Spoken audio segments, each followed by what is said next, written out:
welcome to Startup Out of the Box with Marco Silva and Vitor Domingos. On this episode, we'll discuss innovation, what makes a good entrepreneur, and how culture impacts growth. Right? Exactly. So let's start with the first topic, which is what it means to be a good entrepreneur.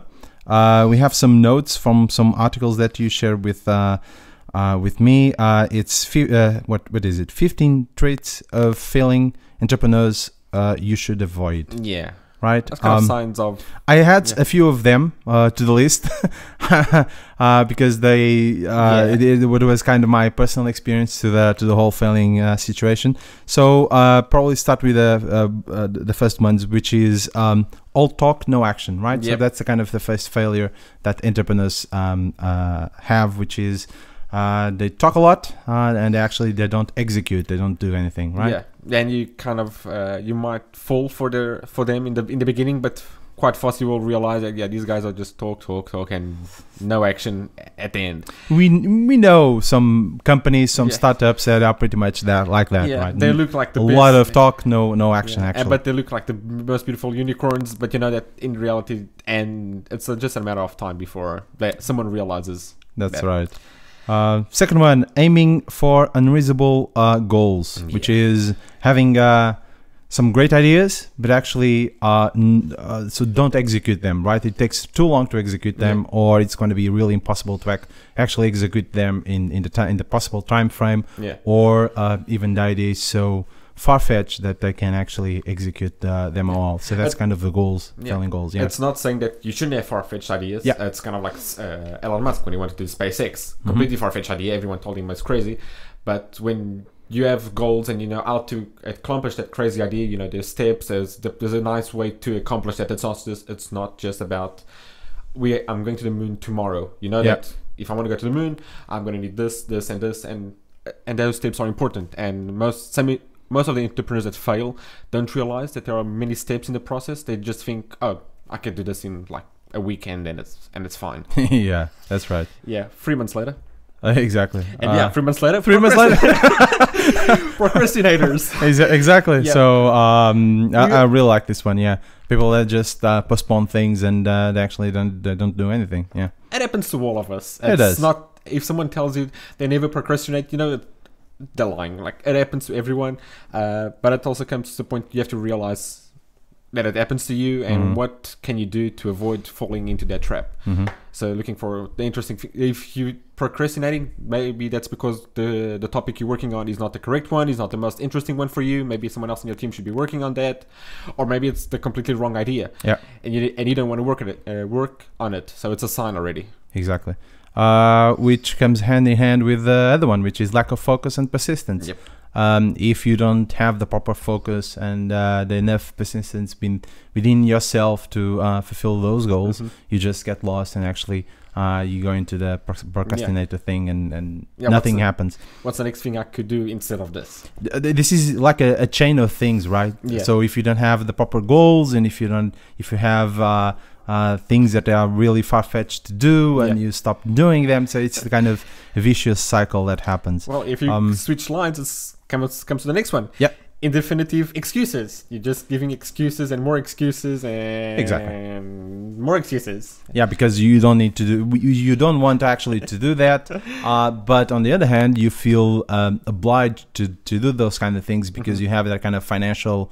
Because probably someone is supporting you, is investing in you, and you are you feel this kind of pressure to deliver things. The ideas that you pitch that you feel that's not adequate at this moment, and you need to progress on them, and you don't want to. Right. The next one is deceiving or being dishonest. So that's kind of like I said. It is. It pretty much explains that. You can be dishonest with yourself if you don't believe on your idea and if you're doing this kind of procrastination thing. But you can also be dishonest with your investors and your team, and it's as we said, it's a vicious cycle. The most importantly, your team. Exactly, and your investors afterwards. Yeah. The next one, it's kind of feeding the ego, right? It's self-centric, so you just think about yourself. You are the main reason for things to happen, and actually the team is just to support you, and they don't bring any kind of value. Yeah. we can talk about that in the next topic. Bring value to the idea and to the company, and No differentiation. yeah, which comes with the reality check, right? So Yeah. if you don't compare yourself with the market or with someone else, you don't have this kind of idea how to do things and how to progress on them. And then the last one. And the last one, care too much about what other things, what others think of you or your idea. Yeah. So you just said that we should listen to others, but probably there's a limit of the kind of listening that we should have when you listen to others. Usually, if you have a background on your family that they never built something or never worked for a startup, they have this kind of nonsense. They got this kind of sense and idea of the things that you're doing is not. It's not a good thing, and you should go into probably a steady job or a steady idea. And sometimes you should kind of take their advice, but actually put that in kind of context and thought about and think about how that kind of things actually affects you as an entrepreneur. Should you listen to them more, or you actually should look at the market? And if you think your idea is really good, if you should progress that or not. But also, when you talk to clients might give you a lot of ideas and suggestions for features. Yeah. But that doesn't mean that you should implement every feature that they tell you or every idea that they tell you. You should be pragmatic about them, understand what are they telling you, and realize, okay, they're giving you this idea, but in reality, that idea, they won't care about it at the end. So it takes time and patience. And testing the ideas, testing concept, looking at data, also knowing the market and talking to your team. It's not, don't follow every advice people give you, but also pay attention. Be pragmatic, right? Listen to them, but just think about. There's a balance that comes with experience. It is. I usually say, don't listen to your family, but listen to the market, right? Yeah. So that's the kind of the best advice that I think I can give. The next one, still on this topic, is good and bad reasons to be an entrepreneur. Yeah. We have a bunch of them. Yeah. Maybe you can start with the good reasons. So I'll put this link here for us to discuss, because I was talking to this with a friend a couple of months ago, and she told me like she was thinking about quitting her job in consulting and creating her own company, because then she could do whatever she wanted and be her own boss. And well, my reaction was I started laughing, and I told her you won't be your own boss. Well, you have kind of three types of bosses, right? Yeah. So you have your customers, you have your employees, and you have your investors, if you have investors. So you need to give answers to all of and you can them. ask any CEO or founder of a startup that's been going on for a year or two. All of them will tell you the same thing. They can't do whatever they feel like. They have everyone else. They have even bigger responsibilities actually at the end. Yeah, it's easier to work for someone else than to be a boss. It is. Right. That's a bad reason to be an entrepreneur. Oh, you start with the bad reasons then. Yeah. Right. You're the boss. Yeah. Right. The next one is you're bigger than the team. It happens, right? So people think, well, I'm the CEO, I'm the CTO, I'm some kind of manager, I'm the co-founder, so I'm better than the team, and actually I'm more valuable than my employees. And I call that the Steve Jobs syndrome. It happens, but actually you are as big as your team is. I mean, in terms of value and in terms of culture. This one was the one I add up, which is glamorous with all the events and the schmoozing that happens, right? So you go to events, you feel that kind of they're feeding your ego. You're gonna be awesome because you are an entrepreneur. You have investors. Everyone's looking at you. You go to Web Summit and this kind of events, and you pitch to them, and you feel big and you feel powerful. But actually, you can fail. That's the kind of things that feed your ego, but it doesn't feed your team. It doesn't feed your customers. Yeah. And you need to have a look at that as well. Next one, make all the money and don't think in the future, which is I just want to make money now. I don't want to create any kind of value for either my company or even my product. So any kind of money I take out of my customers or of my investors, I'm just going to spend it. I'm not going to plan. This comes with the other one, right? Bad financial planning that you just mentioned earlier on. But usually people that do that quite quickly get burned by the industry. Exactly. So they won't be able to survive much longer. Exactly. And the last one is on the bad reasons. It is easy and everyone is doing it. It is. So Exactly. this is something that I blame YouTube with this and events, right? Because YouTube, everyone thinks it's easy to set up a business. So that's how there's Gary Vee. So a lot of people don't like Gary Vee because they think like this guy just talks and talks, doesn't do anything, or is just giving you random ideas.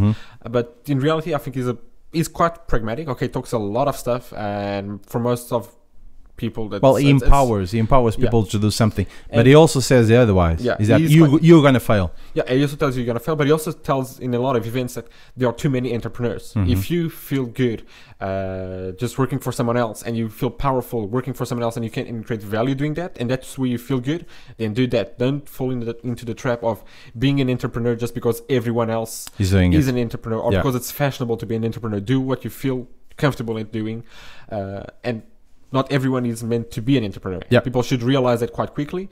And yeah, basically that. Yeah. So on the good side, it is good reason to be an entrepreneur. Extremely passionate about the idea and believe that starting a new company is the best way to bring it. So if you really have a good idea and if you think you're going to have a good product, that's a good reason actually for you to be an entrepreneur. That's what you just mentioned, and Gary Vee also tells that. Not everyone can be a good entrepreneur, but if you have this kind of a good idea and you have this kind of plan, you should pursue it. The next one is deliver value to investors. I put this one in. So it's not just thinking about, I'm going to build a good product, but actually I need to return some value to the people that actually are putting money into me. If you have investors, if you don't have investors, thumbs up. That's your team. Even so, the team will be your investors. Exactly, but thumbs up. That's really good for you guys. Yeah. And the last one is build good products or services for customers. So look at your customers, look at what they actually need, and build stuff for them. That really empowers you and gives you a good feeling of being a good entrepreneur. Yeah, if you're just doing it, like I said, for the bad reasons, doing it for yourself, the company won't grow because your customers won't feel value out of it. But if you build it for them, okay, you will grow. But because you're growing because of your customers, and that's the most important thing to be an entrepreneur. Yeah. So, on the second part of this episode, so we're going to talk about culture and impact on growth. Yeah. So this is a topic that I just pick up from two different companies, from two different ideas. We talk about cultural fit. Exactly before. And we have a lot. We express our ideas and our thoughts about that and how that actually affects your team and how you should grow around culture. But the thing is, this has a bigger impact on your team. This is a bigger impact even on your business. And people actually just think that culture is not the thing that you should create. You should create just the product or just a service for your customer and forget about culture. And as we mentioned on the previous part of this episode, it's not just about you, but it's how you position yourself within the team and how the team feels the whole thing. So this is the kind of ideas and the kind of things that people should have a look at, and they think about. I'm going to build products, yes, but also I'm going to build my own company culture, and I need to think how can I build that. Yeah, because that culture is what the basis of your company. That culture is what's going to build your products and interact with your clients. Exactly. You can't be the face of the company every time. You can't talk to the clients, so you need to have a culture and a team that will interact with the clients. It will build the product when you're not there, so that you trust them for that. Which is the kind of idea that you need. So because if you have a proper culture within the company, then you don't need to express the same ideas and the same beliefs every single time on the meeting, because everyone knows the kind of culture that they have within the company. And also if you have a look at let's say Amazon, right? So Amazon has a kind of a 12, 14 types of rules that they give to every employee, and they need to follow that. Yeah. So if you go to work to Amazon, then you know what kind of culture they have, because they follow those kind of rules, right? They are towards the customers. The customer is always right. We need to do this, blah, blah, blah, blah, blah. But the thing is, on the other side, Jeff Bezos also promotes an yearly letter to their employees and to their investors stating about the company. So focusing the company of the next things they're going to do, what they did, and what's going to be the focus for that. So culture is not just setting up rules, but telling people what do you believe and what they should do if you're not there, right? So that's what happens when no one is looking. Exactly. That's a sentence that I think Jeff Bezos even used. And if you have the wrong culture, that will impact your company and it might kill your company. Okay, you might argue because of Uber. That has been on the news, and the culture was, everyone knows Uber was completely screwed up from inside out. It was rotten in every layer possible. But even so, the company grew like crazy. But there are multiple reasons for that to happen. But of course, it's one company out of thousands of companies that died because of bad culture. So just because one did it, that doesn't mean that you should do the same thing of being an aggressive asshole in the process and creating a really negative culture. Because you might not survive. That was just one company that survived in that process. Well, because they also had a good product. And it was kind of disruptive when you look at the whole thing. Now it came out, and the culture was, and now the company is rebuilding itself culture-wise. The CEO is doing interviews and talking to journalists, trying to improve their culture, talking to governments, trying to hire new people because a bunch of people left the company, and a lot of refused to work for Uber because of this another culture. So now they have the trouble of HR, recruiting, and PR of cleaning up the mess from before. It's not just Uber; it's also Microsoft. Microsoft, when the new CEO entered, they just said, "Well, we need to rebuild the entire company culture." Along with that, came with new products and focus on the cloud and mobile first, but also around the culture the company has. So it has a lot of. So between Ballmer and not Steve Jobs, Bill Gates, they built that kind of culture for 20, 30 years, and afterwards they need a new one. They need to reinvent themselves, and they're doing that.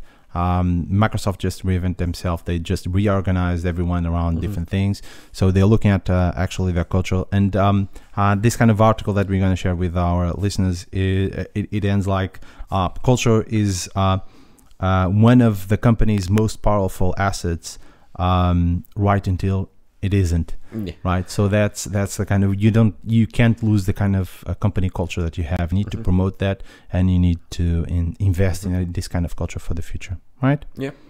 Right, and the next part, well, it's kind of, I think it's the same article. So it's a bit of an example of a company that uses culture as a growth strategy. So every time they invest in their own culture, they grow, they hire more people, they build better products, because they empowered their employees, their collaborators to actually build things, and because they feel the sense of being empowered by the CEO and the management, they can build awesome things and they can grow as that. So they have invest more freedom. Exactly. They don't depend on the CEO to approve what they need to do. They know that this is where the company is going, so this is what we need to do. Exactly, because they know the rules by the company, how the company operates, right? They know the goals in the future. In the middle, they are empowered to actually do awesome things and build products for the company. And that's pretty much it for this episode. So this was Startup out of the box. Thank you very much. And if you have any comments, any ideas, or any links you would like to share, send it our way. Exactly. Thank you. Cheers. Cheers. Bye.